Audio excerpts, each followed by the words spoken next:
Hello students, how are you all? I hope you all are doing great.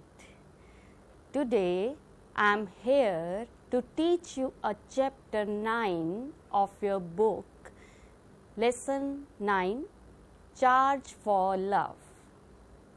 I am Chavi, working as an English mistress in Government Middle School Balla Kalang, Block Murinda, District Rupnagar. Students, tell me one thing. When you think about love, what comes to your mind? You must think about your parents, right? Your family, because their love starts from there. When we are born, when our mother gets us in their laps, that love is priceless. So, here the word charge mean price. Can you price a love? Can you tell the cost of a love? We are going to read this in chapter. What does this phrase charge for love mean? But before reading the story, note down the difficult words and their meanings in your copies.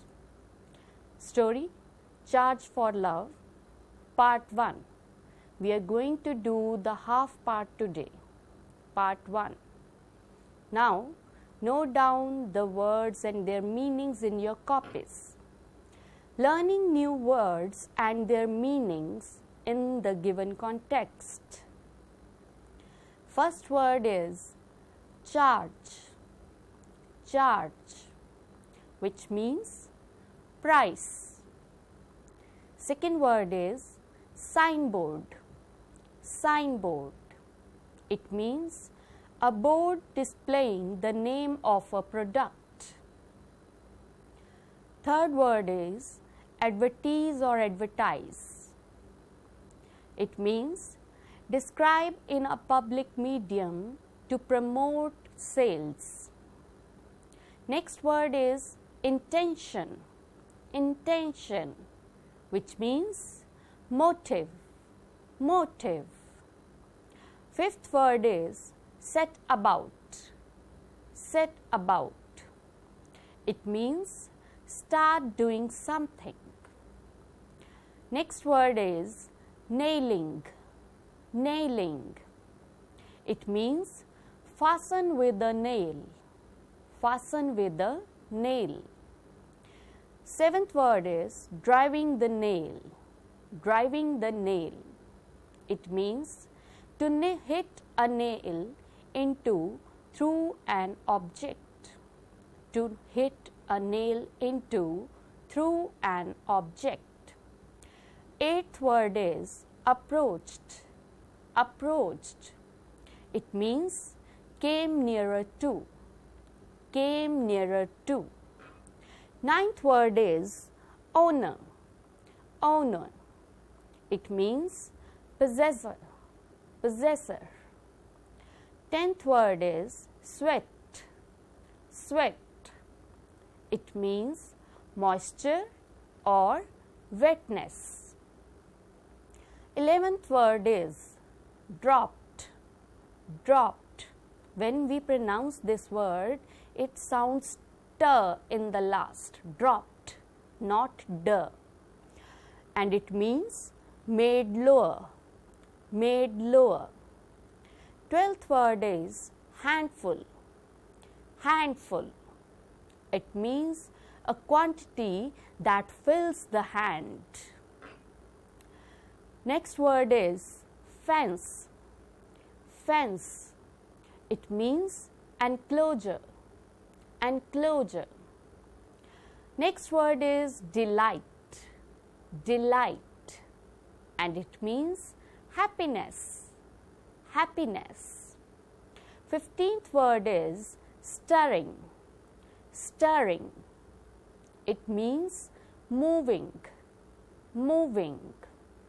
16th word is slid, slid. It means slipped, slipped. Next word is awkward, awkward, and it means difficult. Next word is hobbling, hobbling. It means limping, limping. 19th word is singled out, singled out, and it means pinpoint, pinpoint. 20th word is veterinarian, veterinarian. It means a person who treats animals. Next word is hip socket, hip socket. It means hip joint, hip joint. And the last word is lame, lame, and it means unable to walk, unable to walk. So, these are the words you are going to read in the first part of your story. Now, let us read the story and enjoy it. Charge for love.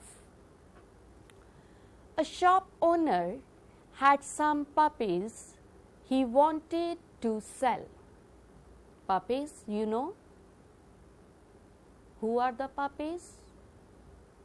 Yes, kids of a dog. A shop owner had some puppies he wanted to sell.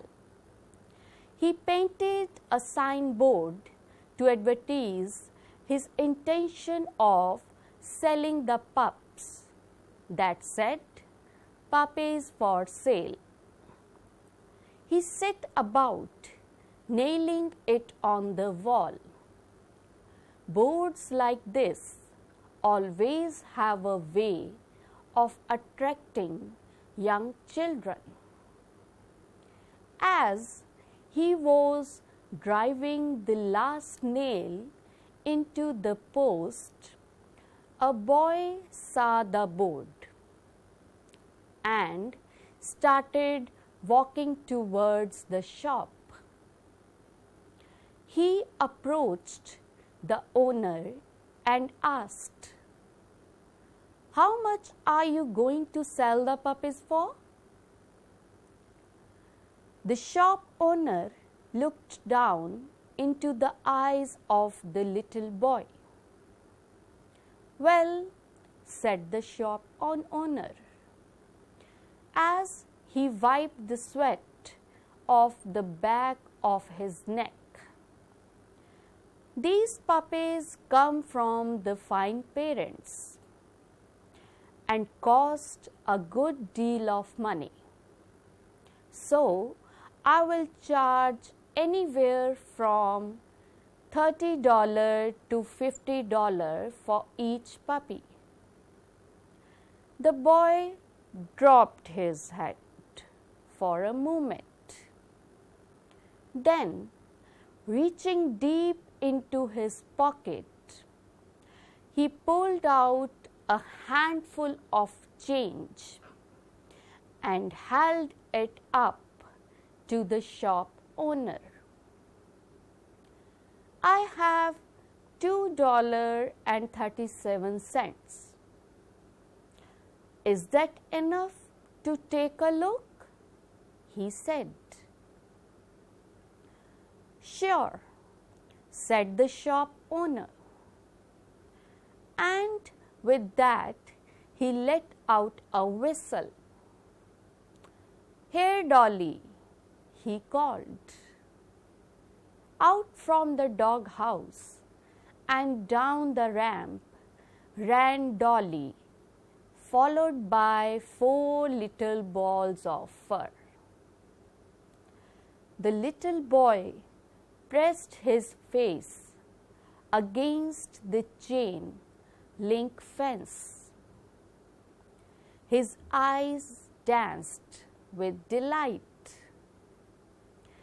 As the dogs made their way to the fence, the little boy noticed something else stirring inside the doghouse.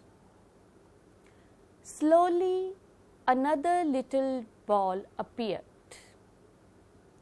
This one noticeably smaller.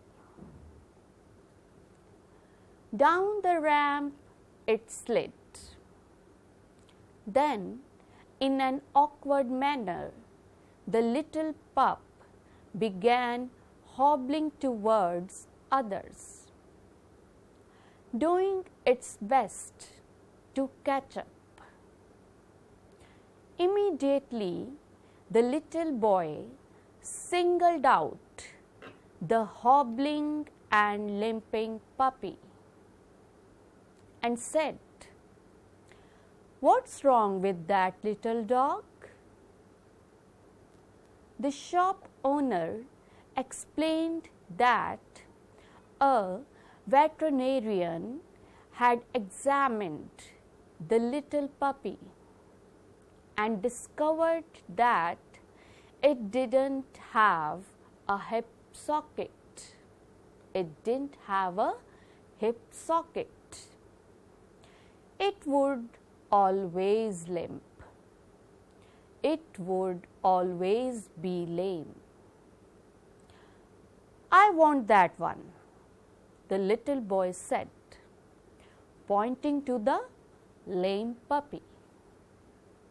So, students, this was your first part of the story, Charge for Love. You see how little puppies were being shown to the customers. When the little boy saw the signboard or a post written on it, "Puppies for sale," he was delighted and he went to buy the puppy. He asked the shop owner about how much they cost. When the shop owner told the price, and what was the price? $30 to $50. The little boy was sad. He drops his head down and then he looks for the money he has. He picked out the handful of $2.37 from his pocket and gave it to the shop owner. He asked, "Can he take the look of the puppies in this amount?" The shop owner agreed to, and he called out the puppies by whistling. Puppies came with their mother, Dolly. But 4 puppies were perfectly fine, and one fifth one was limping. Why he was limping? Because he didn't have a hip joint or a hip socket. He was a lame puppy. And the little boy, when he saw that puppy, he just said, "I want that one." He wanted the lame puppy. But why? What was the reason? You would read it in the second part of the story. But tell me one thing. If you would have been in the place of that little boy, would you have bought the lame puppy? Would you have? Or you would have bought the perfectly fine, fit and fine puppies? What would be your choice? I know most of you will say we will go for the fit puppies. But then why the little boy chose the lame one? We will read it in the second part of the story. But before that, let us do some exercise. Post-reading activity. Vocabulary expansion. Write the meaning of the following phrasal verbs from their context. Phrasal verbs are the group of words which has more than one word and they have a special meaning. These are verbs in their working function. What do they mean? We are going to do that. Here, some of the phrasal verbs are chosen from your chapter. We have to write down their meanings. So, first one is set about. Set about. Second one is have a way. Have a way. Third one is look down. Look down. Fourth one is wipe off. Wipe off. Fifth one is reach into. Reach into. Now, let us check their answers. Set about. This phrasal verb means start doing something. Start doing something. Second one is have a way. Have a way. And it means particular talent to do something. Particular talent to do something. Third one is look down. Look down. It means to see downward. To see downward. Next one is wipe off. Wipe off. It means to clean. To clean. Fifth one is reach into. Reach into. And it means to extend one's hand inside. To extend one's hand inside. When we put our hand into our pockets, it means we are reaching into something. Next, pull out. Pull out. Seventh, hold up. Hold up. Eighth, let out. Let out. Ninth, make way. Make way. And the 10th, catch up. Catch up. So, now let us check the meanings of these phrasal verbs. Pull out. It means to take out. When we take something from our pocket out, it means we are pulling out something. Next is hold up. Hold up. It means to offer. To offer. When we give something in the hands of others, like if you see I am going to give you this mouse in your hands, so I am holding it up to you. Got it? Next word is let out. Let out. It means utter a sound. Utter a sound. When someone whistles or produce any sound from his mouth, like so he is letting out any sound. Next word is make way. Make way. It means make progress or travel. And the last one is catch up. Catch up. It means to reach someone who is ahead of us. Got it? So, these were the phrasal verbs you have read in this story. Now, post-reading activity, learn to read and comprehend. Let us do some questions. Choose the correct option. You have to choose the right answer from these options. First question is, who approached the owner of the shop? who approached the owner of the shop? And the options are a young boy, a smart boy, a good boy, and the last one, a little boy. A young boy, a smart boy, a good boy, or a little boy who approached the shop owner.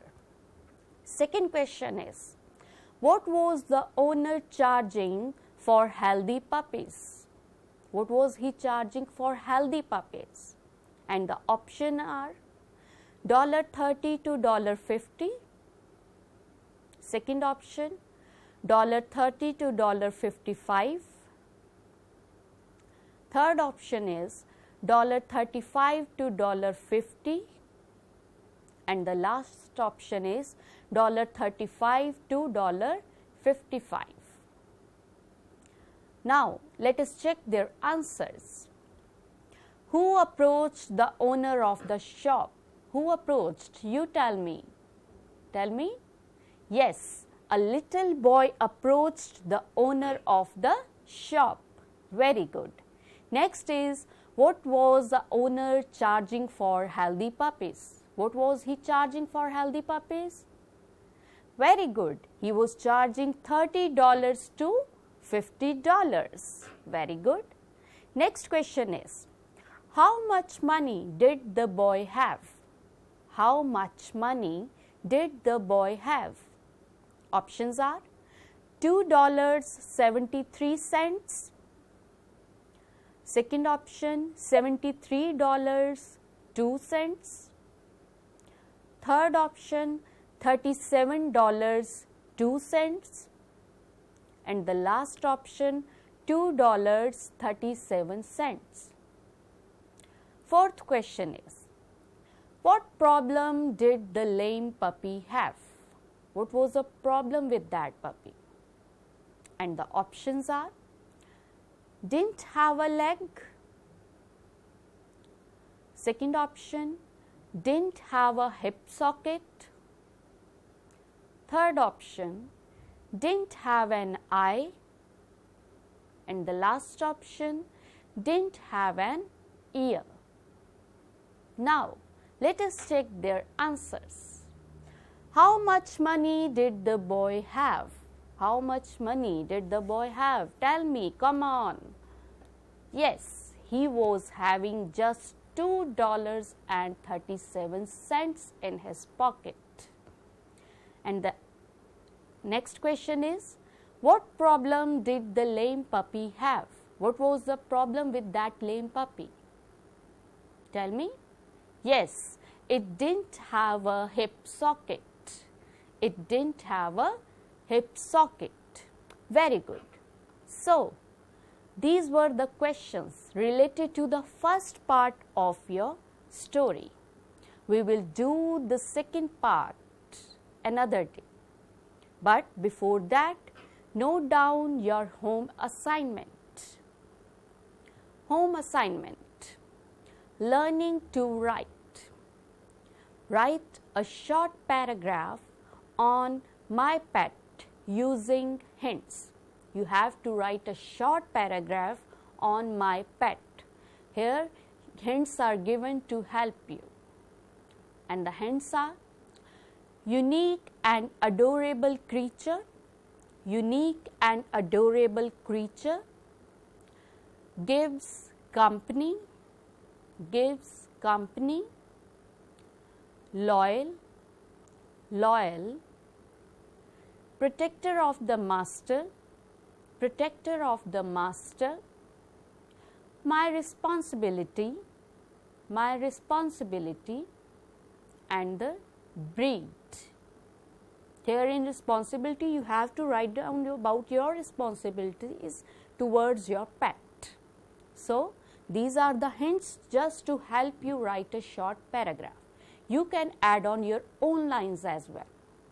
Write down this paragraph and get it checked from your teachers. So, this was the chapter Charge for Love, part 1. We will read the other part and find out why did he chose the lame puppy, why did the little boy chose the lame puppy. So, thank you so much. This PPT was prepared and presented by Chavi, English Mistress in Government Middle School, Ballakala, District Roopnagar. This is a good initiative taken by Department of School Education, Punjab. Thank you. Have a nice day.